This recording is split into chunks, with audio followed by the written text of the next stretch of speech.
नमस्कार, आप देख रहे हैं बदलती तस्वीर न्यूज़ चैनल, आईना सच का। दिनांक 23 जनवरी 2025 को कानपुर प्रेस क्लब के कीर्ति शेष से प्रवीण दीक्षित वरिष्ठ पत्रकार, कवि, लेखक, वैज्ञानिक व संस्थापक सदस्य कानपुर प्रेस क्लब की पुण्यतिथि के अवसर पर उनके चित्र पर श्रद्धा सुमन अर्पित किए गए। इस अवसर पर उपस्थित पत्रकारों, विद्वानों एवं समाज सेवियों ने महाकुंभ भारतीय संस्कृति, परंपरा और आध्यात्मिकता का जीवंत प्रतीक विषयक विचार गोष्ठी में अपने विचार व्यक्त किए। सभी का मानना था कि कुंभ मेला धार्मिक उत्सव नहीं बल्कि यह भारतीय आध्यात्मिक दर्शन और सनातन एकता का अद्वितीय उदाहरण है। इस कार्यक्रम में मुख्य अतिथि महापौर श्रीमती प्रमला पांडे, कार्यक्रम के प्रस्तोता कवि मुकेश श्रीवास्तव, कानपुर प्रेस क्लब के अध्यक्ष रस वाजपेयी, महामंत्री शैलेश अवस्थी एवं कानपुर नगर के संभ्रांत एवं वरिष्ठ नागरिकों ने अपने अपने विचार व्यक्त किए। गोष्ठी में सक्षम संस्था के राष्ट्रीय युवा प्रमुख सचिन पांडे ने अपने उद्बोधन में कहा कि कुंभ मेला केवल भारत तक सीमित नहीं बल्कि ये विश्व स्तर पर हमारी परंपराओं और मूल्यों का प्रतीक बन चुका है। 2017 में इसे यूनेस्को ने मानवता की अमूर्त सांस्कृतिक धरोहर के रूप में मान्यता दी। नशा मुक्ति अभियान चलाने वाले ज्योति बाबा ने कहा कि महाकुंभ हिंदुत्व को समझने का माध्यम है जिसमें मानवीय सार्वभौमिकता दिखाई पड़ती है। पी दीक्षित पत्रकार ने अपने उद्बोधन में कहा कि कुंभ मेला सनातनता का प्रतीक है और इसमें हिंदू या मुसलमान वो सभी लोग शामिल हैं जो राष्ट्र एवं अपने पूर्वजों के प्रति सम्मान का भाव रखते हैं। गोष्ठी की अध्यक्षता कर रहे हरिभाऊ खांडेकर ने कहा कि हमारा सनातन धर्म जाति या मजहब आधारित न होकर मानवता आधारित है, इसलिए इसके सिद्धांत सभी धर्मों एवं मजहबों के अच्छे सिद्धांतों के अनुकूल है। कार्यक्रम में आए सभी आगंतुकों को धन्यवाद ज्ञापन प्रेस क्लब महामंत्री शैलेश अवस्थी द्वारा किया गया। उपरोक्त के अतिरिक्त जुबैर अहमद, फारूकी, अधिवक्ता भानु प्रताप द्विवेदी, दीपक सिंह यादव, कावित्री, मधु प्रधान, अनिल जैन, आदित्य, कपिलेश आदि अनेक महानुभाव उपस्थित रहे। कानपुर से इमरान खान वासी की ये खास रिपोर्ट। और पत्रकारों को ये चीज जाननी चाहिए, किसी भी विषय में वो इतनी गहराई पर अध्ययन करते थे उसके बाद लिखते थे। जैसे उनके पास आप समझ लीजिए चाहे जीव विज्ञान हो, वनस्पति विज्ञान हो, गणित हो, राजनीति हो, समाजशास्त्र हो, अद्भुत जानकारी, और उन्होंने कई पुस्तकें भी लिखी। से एक बार निवेदन जरूर करेंगे कि ऐसा जो पावन पर्व आया है और कई सालों बाद नहीं, वो तो 144 साल बाद आया है।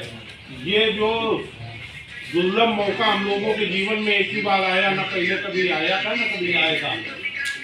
जो सही बात भी है, बालावत का कुंभ होता है, लेकिन ये जो महाकुंभ है और इसमें जो सरकार ने व्यवस्था की है, आप कुंभ स्नान करने जाए तो ये सोच के ना जाए कि हम खाना पूरी करने जा रहे हैं कि कुंभ स्नान कर लिया तो अमृत तो हमारे अंदर आ गया। अमृत वहाँ जो साधु संत बैठे हैं, जो वहाँ लोग तपस्या कर रहे हैं, उनके दर्शन करने उनसे जो मिलेगा वो आपके पूरे जीवन को एक नई दिशा देगा। और वहाँ से आने के बाद आप यहाँ भी, जैसा अभी हमारे पूर्व वक्ता ने कहा कि उसमें संकीर्ण ना हो, यहाँ पर आए तो उसका ज्यादा से ज्यादा प्रचार प्रसार करें और लोगों को बताएं कि वहाँ की भव्यता है क्या। हम अपने स्तर पे, हमारे महामंत्री शैलेश अवस्थी जी भी आ गए हैं, जो प्रचार प्रसार कर सकते हैं वो कर रहे हैं। और इस मंच से मुकेश जी को ये जिम्मेदारी दे रहे हैं कि मुकेश जी समाज में ज़्यादा सक्रिय रहते हैं कि जो भी पत्रकार साथी या अपने साहित्य जगत से जुड़ा व्यक्ति कुंभ जा रहा है, उनके लिए कुंभ के बाद एक बाकायदा सम्मान समारोह रखेंगे। बहुत बढ़िया। ताकि वो उन छाया चित्रों के साथ अपने बच्चों को यह संदेश दे सके कि देखिए कुंभ स्नान का क्या फल होता है और समाज में आपका क्या महत्व स्वयं पड़ जाता है। बहुत बढ़िया। जो भगवान से मिलता है वो तो मिलता ही, समाज में अपने आप आपको अलग दृष्टि से देखा जाता है। तो इस कार्यक्रम के संयोजक भी हम मुकेश जी को ही सौंपेंगे। परम श्रद्धेय, परम आदरणीय अच्छा। पिता तुल्य पिता भी पूर्व वक्ता ने कहा कि ऋषि निश्चित रूप ठीक से है, तो आपका ये ऋषि कब तक थे। खुला रहे, कब तक मिल जाएगा साहब? निश्चित रूप से वो समाज को देने के लिए जो उन्होंने काम किया, आ जाएंगे। कानपुर में कम लोग हैं, कम नाम है ऐसे जो उनकी श्रेणी में आते हैं। हम अपनी जहाँ तक, मैं उनके पास अक्सर डीएवी में पढ़ता तो अक्सर जाता, तो कई बार हमने ये कहा कि हम भी पत्रकारिता करना चाहते हैं। बोले तुम्हारा स्वभाव पत्रकार का नहीं है, तुम वकालत करो। हमें उस वक़्त खराब लगा कि हमको क्यों अपनी शरण में नहीं लेना चाहते, इसलिए शायद हमको ये निर्देश दिया। बाद में हमें पता चला कि उनकी राय हमारे लिए ऐसी क्यों थी। वो पहले जज करते थे, पहले देखते थे किस क्षमता वाला व्यक्ति है ये, इसके अंदर क्या है, और वो जान जाते थे और फिर वो मार्गदर्शन करते थे। हमें बुलाते थे अक्सर, आज हम वहाँ मिलेंगे, होटल में रहते हैं, वहाँ इतने वक्त वहाँ मिलेंगे, वहाँ फलाने अखबार के कार्यालय में मिलेंगे। जब कभी और जब हम जाते थे तो वो हमको बहुत इंस्पायर करते। हमारे एक मित्र थे विनोद दीक्षित, जो अभी नहीं रहे, कवि थे, अच्छे कवि थे, और उनकी तमाम कविताएं कालजयी रचनाएं।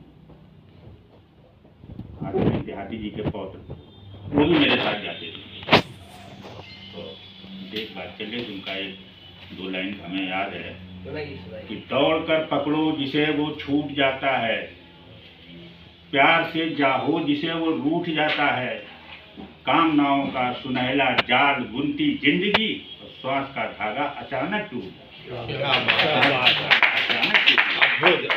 एक साक्षात ऋषि का जन्म हुआ था उनका, और मेरे 12 साल के उम्र से उन्होंने मुझे संरक्षण और जो आशीर्वाद और जो जिस तरह की मेरी प्रतिभा जागृत करने में उनका पूरा योगदान रहा है, मैं तो कृतज्ञ उनके लिए बहुत बहुत मेरा धन्यवाद है। और उन्होंने जैसा मेरे को वो किया, क्योंकि उनकी कुछ ऐसी उपलब्धियां थीं जो हम कभी कभी बहुत बेचैन हो जाते थे, बहुत वो हो जाते थे, तो उनके पास जा कर के वो कानपुर होटल में बैठ कर के और वो बताया करते थे, समझाया करते थे कि इतना आसान नहीं है, जीवन में संघर्ष ही तुम्हारा सबसे अच्छा है और आगे चल के।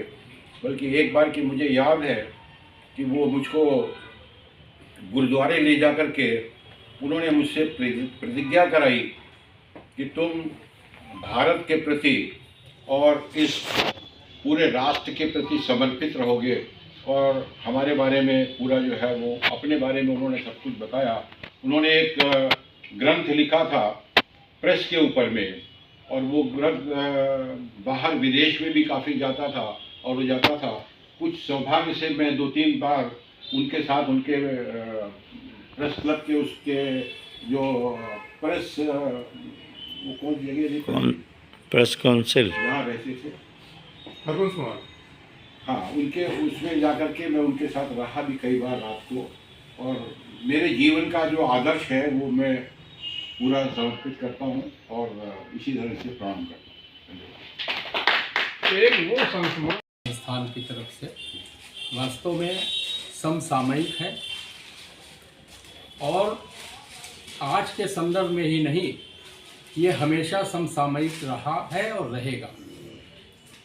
आज हम लोग देश, प्रांत, भाषा, जाति, पंथ, इन सब के बीच में झगड़े देख रहे हैं, और मीडिया को अगर हम देखते हैं तो उसमें भी पता चलता है कि इन्हीं सब में मनुष्य उलझा हुआ है। लेकिन जो सनातन परंपरा है, उस सनातन परंपरा को अगर वास्तव में किसी को देखने की आवश्यकता है तो हमारा ये जो महाकुंभ प्रयाग में इस समय चल रहा है उसको आप देख सकते हैं। क्या कभी किसी ने कल्पना की होगी कि इतनी भीषण ठंड में अडानी समूह के चेयरमैन ठंड के दिनों में गंगा स्नान कर रहे होंगे? कभी किसी ने कल्पना की होगी?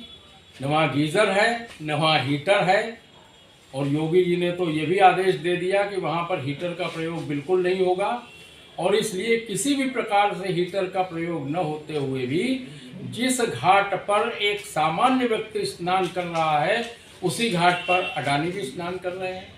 मैं अभी रविवार को वहाँ पर था कुंभ में, सोमवार को मैंने स्नान किया, तो आप समझ लीजिए कि महामहिम पूर्व राष्ट्रपति रामनाथ कोविंद जी भी उस दिन वहाँ पर थे।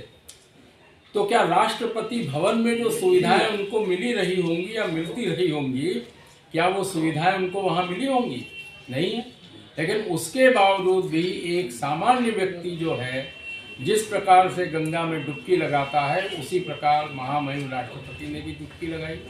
तो ये जो स्थिति है ये वास्तव में भारतीय सनातन का जो स्वरूप है उस स्वरूप को व्यक्त करता है। धन का, वैभव का वहाँ पर कोई मूल्य नहीं। आप जाइए, आपके पास कुछ नहीं है फिर भी आपको वहाँ पर सारी व्यवस्थाएं हैं, रहने की उत्तम व्यवस्था, भोजन की उत्तम व्यवस्था, स्नान के लिए इतना उन्होंने अच्छे घाट बना दिए और इस प्रकार से पुलिस और जल पुलिस की व्यवस्था की है कि वहाँ पर किसी भी प्रकार से कोई आपदा होना संभव नहीं। अब क्योंकि मीडिया के लोग यहाँ पर है तो इसलिए उनके लिए भी बात कह दूँ। कुछ हम लोग मीडिया के माध्यम से कुछ चीज़ें अतिरंजित हो जाती है। मैं जा रहा था तो मुझे श्याम अरोड़ा जी का फ़ोन आया कि खांडेकर जी वहाँ तो आग लग गई। हमने कहा मुझे पता चला है। बोले जहाँ तुम जा रहे हो वहीं आग लगी है 19 सेक्टर में। 19 सेक्टर में उन्होंने महामंडलेश्वरों के लिए स्थान आरक्षित किए हैं। स्वामी अवधेशानंद गिरी महाराज का भी उसी में आश्रम है, नीम करौली बाबा का भी आश्रम है, इस्कान का भी पंडाल वहीं पर है, विश्व हिंदू परिषद का भी वही है। तो बड़े बड़े जो महामंडलेश्वर है उनको वहाँ पर है। और गीता प्रेस के इसमें आग लगी, आधे घंटे में आग व्यवस्थित हो गई। लेकिन मीडिया में क्या प्रचार हुआ कि कुंभ में, महाकुंभ में आग, कई सौ टेंट जलकर खाक। अब मतलब जो बाहर से आने वाला व्यक्ति है वो भी सोचता है जाए कि न जाए, क्या करें। तो इसलिए एक इस महाकुंभ ने ये भी सीख दी कि किसी को अतिरंजित होकर के बताने की आवश्यकता नहीं। दूसरी चीज़ वहाँ पर इस शासन की भूरी भूरी प्रशंसा करनी चाहिए कि जो व्यवस्थाएं उन्होंने की है।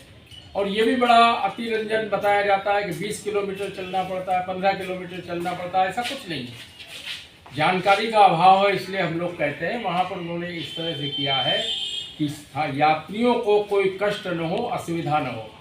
जाने के लिए जो पुल है वो अलग है, आने के लिए जो पुल है वो अलग है, जो पैदल चलने वालों का रास्ता है वो अलग है, गाड़ियों के लिए व्यवस्था अलग है। तो इसलिए कहीं पर कुछ भी दुर्घटना होने की संभावना 0 है।